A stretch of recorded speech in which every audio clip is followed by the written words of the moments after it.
मुख्यमंत्र्यांच्या वर्षा निवासस्थानी रात्री उशिरा महत्त्वाची बैठक झाली। बैठकीला फडणवीस, अजित पवार, पोलीस महासंचालक रश्मी शुक्ला आणि मुंबई पोलीस आयुक्त विवेक फणसळकर उपस्थित।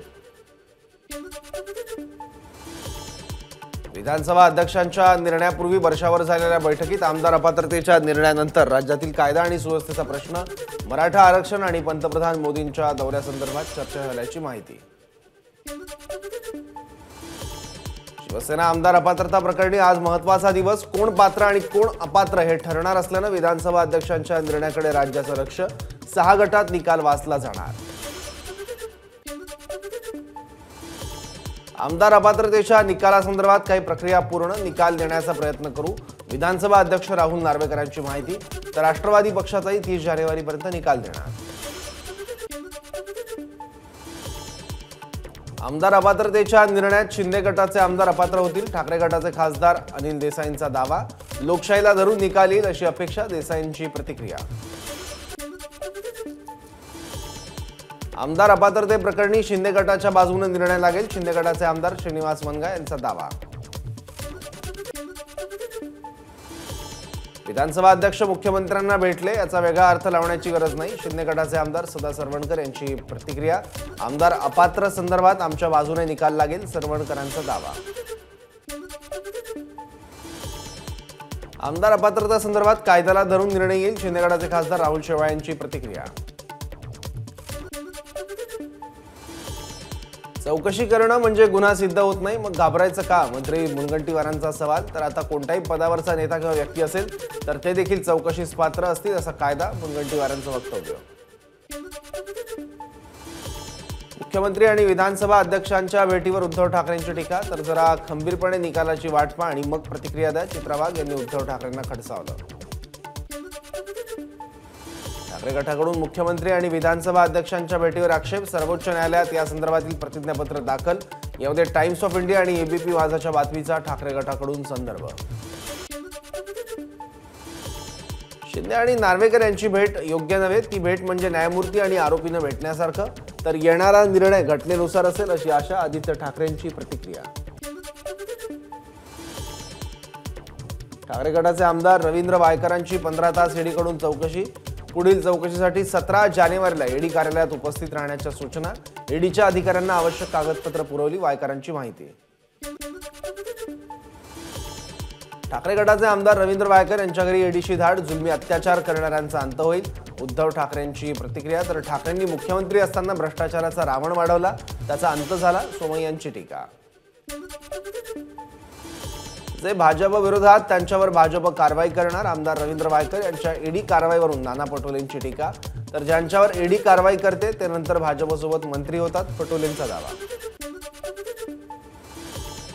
ईडी आणि सीबीआयची आता कोणालाच भीती वाटत नाही, वायकरांवरील धाडीवर आदित्य ठाकरेंची प्रतिक्रिया।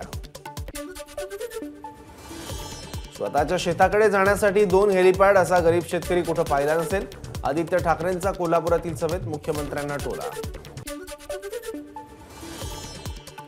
आदित्य ठाकरे कोल्हापूर दौऱ्यावर, यावेळी त्यांनी बाळूमामा मंदिरात जाऊन घेतलं दर्शन। नवी दिल्लीत पार पडली महाविकास आघाडीची बैठक। जागांच्या संख्येवर चर्चा नाही, मात्र एकमेकांच्या फार जागा न मागण्यावर एकमत। बैठकीला संजय राऊत, विनायक राऊत, जितेंद्र आव्हाड, अशोक चव्हाण, बाळासाहेब थोरातांसह नाना पटोलेंची उपस्थिती। महाराष्ट्रातील मवियाच्या जागा वाटपावर महत्त्वाची बैठक झाली, संजय राऊतांची माहिती। तर संघर्षाच्या काळात आम्ही सगळे एकत्र राहू, राऊतांचं वक्तव्य। महाविकास आघाडीचं जागा वाटप मेरिटच्या आधारावर होईल, काँग्रेस प्रदेशाध्यक्ष नाना पटोलेंची माहिती। तर भाजपला सत्तेतून बाहेर काढणं हाच आमचा उद्देश, पटोलेंचं वक्तव्य। इंडिया आघाडीला चेहरा नाही, यावर कोणतेही अंतर्गत मतभेद नाहीत, शरद पवारांची प्रतिक्रिया। इंडिया आघाडी सामूहिक नेतृत्व, त्यामुळे नितीश कुमार यांच्या नाराजीच्या बातम्यांमध्ये तथ्य नाही, पवारांची माहिती।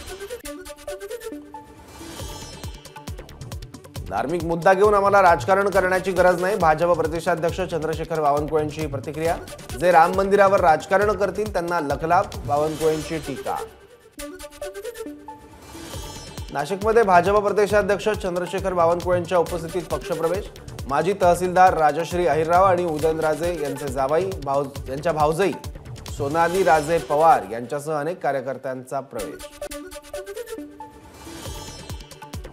लोकसभा निवडणुकींसाठी भाजप मैदानात मुंबई भाजप अध्यक्ष आशिष शेलार यांच्या नेतृत्वात मुंबई लोकसभा निवडणूक समितीची घोषणा 36 विभागांसाठी प्रमुख आणि सहप्रमुखांची नावं घोषित। आगामी लोकसभा निवडणुकीसाठी भाजपकडून तयारी सुरू। मुंबई भाजप कार्यालयात आज दक्षिण मुंबई कोर कमिटीच्या बैठकीचं आयोजन। केंद्रीय मंत्री अनुराग ठाकूर उपस्थित राहणार। कारगरमधील मेडिकवर रुग्णालयाबाहेर माथाडी कामगार आणि मनसे कार्यकर्त्यांचा राडा। रुग्णालयाकडे येणाऱ्या मनसे कार्यकर्त्यांना माथाडींनी लावलं पळून। माझी हत्या झाली तरी चालेल, पण मी खरंच बोलणार। माझं काही बरं वाईट झालं तर राज आणि अमित ठाकरे जबाबदार असतील, तर मला अमित ठाकरेंनी डोक्यात मारलं, महेश जाधवांचा आरोप। महेश जाधवांनी अमित ठाकरेंचा अपमान केल्यानं अन्न मनसे कार्यकर्त्यांकडून मारहाण। आरोपात काही तथ्य नाही, संदीप देशपांडेंचा दावा। महेश जाधव मनसेच्या नावावर पैसे गोळा करायचा, देशपांडेंची प्रतिक्रिया। महेश जाधव यांच्याबरोबर आपल्याला मारहाण केल्याचा माथाडी कामगारांचा आरोप। माथाडी कामगारांच्या हाताला जखमा। ठेकेदार विनय अग्रवाल राज ठाकरे आणि अमित ठाकरेंना भेटल्याचा आरोप। यानंतर मराठा आंदोलकांवर कारवाया झाल्या तर त्या अजित पवारांनीच करायला लावल्या असा अर्थ निघेल। मनोज जरांगेंचा अजित पवारांना इशारा। सरकारने आरक्षणासाठी 7 महिने झुंजायला लावलं, जरांगेंची टीका। मुंबई आंदोलनासाठी कोणी पैशाची मागणी करत असेल तर देऊ नका, मनोज जरांगेंचं आवाहन। तर पैसे मागितल्याच्या काही गोष्टी माझ्या कानावर आल्या, जरांगेंची माहिती। मराठा आरक्षणासाठी स्थापन झालेली शिंदे समिती पुन्हा एकदा मराठवाड्याचा दौरा करणार। 11 तारखेला संभाजीनगर आणि 12 तारखेला लातूरला बैठक घेणार। मूळ मराठा समाजाला एसईबीसी मधून आरक्षण हवं, अण्णासाहेब पाटील आर्थिक विकास महामंडळाचे अध्यक्ष नरेंद्र पाटील यांची मागणी। तर मुंबईला जाण्याबाबत जरांगे पाटलांनी विचार करायला हवा, नरेंद्र पाटलांचा सल्ला। पुण्यातील भोर तालुक्यातील 37 गावांमध्ये मराठा समाजाकडून शाखांचं उद्घाटन। मनोज जरांगेंच्या मराठा आरक्षणासाठीच्या लढ्याला ताकद मिळावी म्हणून 37 गावांमध्ये शाखा सुरू। एसटी महामंडळाकडे सवलतीचे 350 कोटी रुपये राज्य सरकारकडून सुपूर्द। आज संध्याकाळपर्यंत एसटी कर्मचाऱ्यांचे पगार खात्यात जमा होतील, एसटी महामंडळाची माहिती। उपमुख्यमंत्री अजित पवार सगळ्यांच्या वयावर बोलतात, मात्र ते मोदींच्या वयावर कधी बोलले नाहीत। रोहित पवारांचा अजितदारांना टोला। मोदींनी राजकारणातून बाहेर गेलं पाहिजे असं म्हणण्याची हिंमत अजित पवारांमध्ये आहे का, रोहित पवारांचा सवाल। महायुतीमधील नेत्यांच्या बैठकीत लोकसभेचं जागा वाटप होईल। जागा वाटपासाठी जिंकून येण्याचा मेरिट हाच मुख्य निकष राहील, मंत्री धर्मराव बाबा आत्राम यांची माहिती। भाजपच्या सातारा लोकसभेच्या उमेदवारीसाठी जे प्रयत्न करतायत ते माझ्यासाठीच प्रयत्न करताय, खासदार उदयनराजे भोसलेंचा मिश्किल टोला। तर सातारा लोकसभेला मीच उभं राहणार, उदयनराजेंचे संकेत। आगामी निवडणुकीत रजत सेठी अजित पवार गटाची रणनीती ठरवणार। अजित पवार गटाच्या प्रवक्ते आणि सोशल मीडिया टीमला रजत सेठींनी केलं मार्गदर्शन। राज्य सरकारच्या मुख्यमंत्री महिला सशक्तीकरण अभियानाला सुरुवात। गडचिरोलीतून मुख्यमंत्री एकनाथ शिंदे आणि उपमुख्यमंत्री देवेंद्र फडणवीसांच्या उपस्थितीत अभियानाची सुरुवात। नीट पीजी परीक्षा पुढे ढकलली, 7 जुलैला होणार परीक्षा। निवडणूक प्रक्रियेत अडथळा येऊ नये म्हणून सर्व प्रशासकीय बदल्या 31 जानेवारीपर्यंत पूर्ण करा। केंद्रीय निवडणूक आयोगाचं राज्य सरकारला पत्र। केंद्रीय गृह मंत्रालयाचा मोठा निर्णय, हिट अँड रन शिक्षेबाबत निर्णय चर्चा करून घेणार, केंद्रीय गृह मंत्रालयाचं लेखी आश्वासन। इयत्ता 10वी आणि 12वीच्या परीक्षांचं अंतिम वेळापत्रक जाहीर। 21 फेब्रुवारी ते 19 मार्च या कालावधीत 12वीची, तर 1 ते 26 मार्च या कालावधीत 10वीची परीक्षा होणार। मुंबईच्या उपनगरीय रुग्णालयात कामगार भरतीसाठी चुकीच्या पद्धतीनं कंत्राटदारांची नियुक्ती। कार्यारंभ आदेश तात्काळ रद्द करा, विरोधी पक्षनेते अंबादास दानवेंची मागणी। नांदेडमध्ये वसतिगृहातील विद्यार्थ्यांना दमदाटी करणाऱ्या वसतिगृह चालकांची उचलबांगणी। नायगावच्या शासकीय वसतिगृहातील प्रकार, सकस आहार देण्याऐवजी विद्यार्थ्याला दमदाटी केल्याचा प्रकार। शिवडी ते नावाशेवा सागरी सेतूचं उद्घाटन तयारी जोरात सुरू। रस्ते धुणं, रंगरंगोटी आणि लाईट्स लावण्याचं काम सुरू। पंतप्रधान मोदी यांच्या हस्ते 12 तारखेला उद्घाटन होणार। सुरक्षेच्या बाबतीत महाराष्ट्र पहिल्या क्रमांकावर राहणार, पोलीस महासंचालक रश्मी शुक्लांचा दावा। तर महिलांची सुरक्षा प्राथमिक ध्येय, शुक्लांचं वक्तव्य। कोल्हापूर जिल्ह्यात पुणे बंगळुरू राष्ट्रीय महामार्गावरील मांगूर फाट्यावर पूल उभारणार। मात्र भरीव पुलाऐवजी पिलर घालून पूल उभारावा, भाजप नेते समरजित सिंह घाटगे यांचं नितीन गडकरींना निवेदन.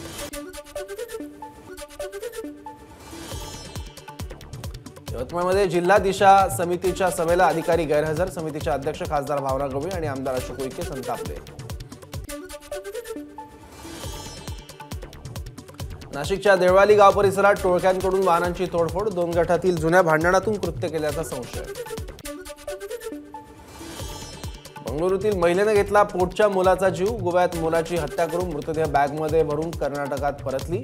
आरोपी महिला बंगळुरूतील स्टार्टअपची सीईओ, मुलगा आणि वडिलांची भेट होऊ नये म्हणून महिलेचं धक्कादायक कृत्य. बीडमध्ये 6 महिन्याच्या चिमुकलीला पोत्यात बांधून फेकल्याचा धक्कादायक प्रकार, परळी तालुक्यातील मालेगाव रोडवरील घटना. सोलापूर कृषी उत्पन्न बाजार समितीत कांदा उत्पादक शेतकरी आक्रमक, स्वाभिमानी शेतकरी संघटनेच्या नेतृत्वाखाली शेतकऱ्यांची घोषणाबाजी. देशाचे पंतप्रधान नरेंद्र मोदी 12 जानेवारी रोजी नाशिकमध्ये येणार. यावेळी मोदींसमोर कांदा उत्पादक शेतकऱ्यांनी आपली नाराजी व्यक्त करणं आवश्यक, स्वतंत्र भारत पक्षाचे राष्ट्रीय अध्यक्ष अनिल घनवट यांचं मत. सोलापूरच्या कृषी उत्पन्न बाजार समितीत कांद्याची मोठ्या प्रमाणात आवक वाढल्यानं आज पुन्हा बाजार बंद ठेवण्याची वेळ. 12 जानेवारीला बाजार सुरू राहणार. वाशिम बाजार समितीमध्ये सध्या नवीन तुरीची आवक वाढल्याचे चित्र, मात्र तूर बाजारात दाखल होताच तुरीच्या दरात घसरण सुरू. पुण्याच्या इंदापुरात रेशन धान्याचा काळा बाजार उघड, एसटी महामंडळाच्या महाकार्गो वाहनातून स्वस्त धान्य दुकानातून काळ्या बाजारात जाणारा तांदूळ पकडला. या प्रकरणी 3 जणांवर गुन्हा दाखल. बीड तालुक्यातील पिंपळनेरच्या साखर कारखान्यावर शेतकऱ्यांचं आंदोलन, 2 महिन्यात ऊसाच्या दरात अचानक बदल केल्यामुळे शेतकरी आक्रमक. लातूरच्या भाजी बाजारामध्ये भाजीपाल्याची आवक वाढली, भाजी बाजाराकडे वाहनांच्या लांबच लांब रांगा, वाहतूक नियंत्रण करण्यासाठी पोलिसांकडून बळाचा वापर. नागपुरात अंगणवाडी सेविकांचं अनोख्या पद्धतीनं आंदोलन, काळे कपडे आणि हातात बांगड्या घेऊन सरकारचा निषेध, मागण्या मान्य करत नाही तोपर्यंत आंदोलन मागे घेणार नाही, अंगणवाडी सेविकांचा इशारा. बीडमध्ये स्वाभिमानी संघटनेच्या कार्यकर्त्यांचं आमरण उपोषण, बंद पडलेल्या मल्टीस्टेट बँकांच्या विरोधात स्वाभिमानी संघटना आक्रमक, मल्टीस्टेट बँक चालकांना तात्काळ अटक करण्याची मागणी. नाशिकच्या मनमाडमध्ये टँकर चालकांचं पुन्हा स्टेअरिंग छोडो आंदोलन, मात्र आंदोलनाची जबाबदारी घेण्यास कोणीही तयार नाही. ठाणे जिल्ह्याचं विभाजन करून कल्याण जिल्हा वेगळा करा, ठाणे जिल्हा नियोजन समितीच्या बैठकीत भाजप आमदार किसन कथोरे यांची मागणी. संसदेत घुसखोरी करणाऱ्या अमोल शिंदेच्या कुटुंबियांची केविलवाणी अवस्था, पोलिसांच्या भीतीने गावकरी आणि नातेवाईकही झाले दूर, किमान एकदा तरी अमोलशी आमचं बोलणं करून द्या, आईवडिलांची विनवणी. पुण्यात कालपासून रिमझिम पाऊस, हवामान खात्याच्या अंदाजाप्रमाणे पुण्यासह राज्यभरात पावसाची शक्यता. अहमदनगरसह परिसरात रिमझिम पाऊस, पावसामुळे हरभरा, ज्वारी आणि गहू पिकांवर मोठा परिणाम होण्याची शक्यता. कोकणात कालपासून वादळी वाऱ्याचा अवकाळी पाऊस, बदलत्या वातावरणाचा आंबा, काजू आणि सुपारी पिकाला फटका. रत्नागिरीच्या चिपळूणमध्ये रिमझिम पावसाची हजेरी, अचानक आलेल्या पावसामुळे बाजारपेठेतील नागरिकांची तारांबळ उडाली. पिंपरी चिंचवडमध्ये अवकाळी पावसाची हजेरी, अचानक पावसाचं आगमन झाल्यानं नागरिकांची तारांबळ. सिंधुदुर्ग जिल्ह्यात सलग दुसऱ्या दिवशी अवकाळी पावसामुळे आंबा आणि काजू उत्पादक शेतकरी चिंतेत. नाशिकमध्ये तपोवन मैदानावर पंतप्रधान मोदींच्या हस्ते युवा महोत्सवाचं उद्घाटन होणार, मैदानावरून जवळ असणाऱ्या गोदावरी नदीची वाईट अवस्था, प्रशासनाच्या कारभारावर प्रश्नचिन्ह. पनवेलमधील कल्हे गावात चक्क मोबाईलच्या टॉर्चवर करण्यात आला अंत्यविधी, एकीकडे विकास कामांचा झगमगाट तर दुसरीकडे मूलभूत सुविधाही नसल्यानं ग्रामस्थ नाराज. रोहा शहरात सापडला मोठा शस्त्रसाठा, छाप्यात प्राण्यांचे अवशेषही सापडले, रोहा शहरातील धनगरआळीत पोलिसांची मोठी कारवाई.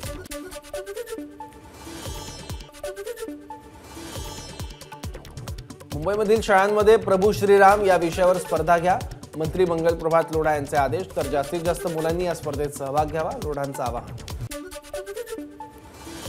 22 जानेवारीला उत्तर प्रदेशातील सर्व शाळा आणि शैक्षणिक संस्थांना सुट्टी जाहीर, राम मंदिर प्राणप्रतिष्ठा सोहळ्यानिमित्त योगी सरकारचा निर्णय. बंगळुरूच्या साई भक्तांकडून साईबाबांना 29 लाखांचा सुवर्ण मुकुट अर्पण. राजाराम कोटरा यांच्या परिवाराकडून 504 ग्रॅम वजनाचा सुवर्ण मुकुट अर्पण. धुळ्यात राम मंदिराची प्रतिकृती उभारणार. राम मंदिर उद्घाटनाच्या पार्श्वभूमीवर पांझरा नदी पात्रात मंदिर उभारण्याचं काम सुरू. दिल्लीच्या गीता कॉलनीमध्ये 51 फुटांची हनुमानाची मूर्ती तयार. 22 जानेवारीला राम मंदिराच्या प्राणप्रतिष्ठेच्या वेळी या मूर्तीचंही लोकार्पण होणार.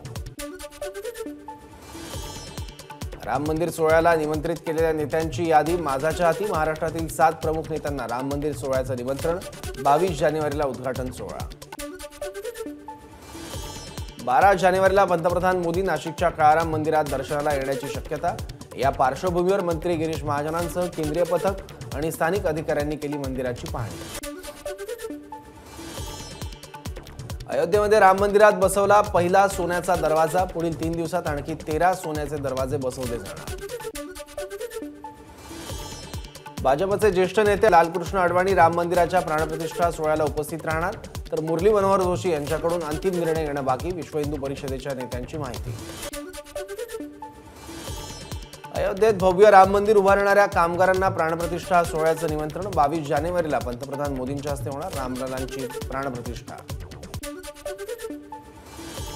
प्रख्यात शास्त्रीय गायक राशिद खान यांचं कर्करोगानं निधन. वयाच्या 55व्या वर्षी कोलकाता इथल्या रुग्णालयात घेतला अखेरचा श्वास.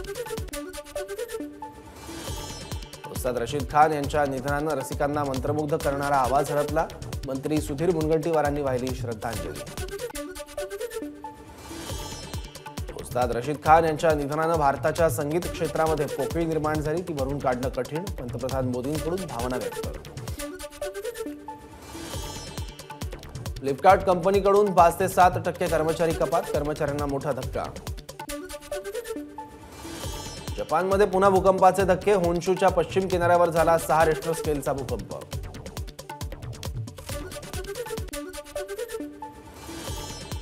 सरकार एक राष्ट्र एक निवडणूक यावर जनतेचं मत जाणून घेणार. माजी राष्ट्रपती रामनाथ कोविंद यांच्या अध्यक्षतेखाली समिती स्थापन. 15 जानेवारीपर्यंत जनतेचं मत जाणून घेणार. पंतप्रधान मोदी 3 दिवसांच्या गुजरात दौऱ्यावर. आज गांधीनगरमध्ये गुजरात व्हायब्रंट समिटचं पंतप्रधानांच्या हस्ते उद्घाटन. संरक्षण मंत्री राजनाथ सिंग इंग्लंडच्या दौऱ्यावर. ब्रिटिश आर्मीच्या वतीनं लंडनमध्ये राजनाथ सिंहांचं स्वागत. भारतीय संरक्षण मंत्र्यांच्या स्वागतासाठी गार्ड ऑफ ऑनर हिंदीतून. संरक्षण मंत्र्यांची लंडनमधील स्वामीनारायण मंदिराला भेट. यावेळी राजनाथ सिंग यांनी पूजाही केली.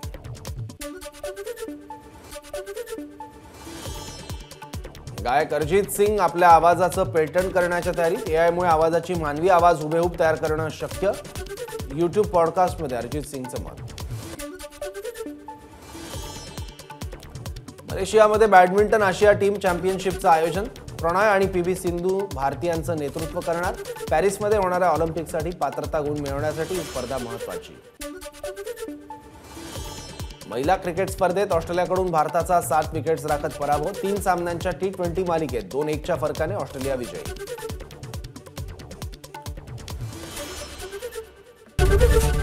एबीपी माझा, उघडा डोळे बघा नीट.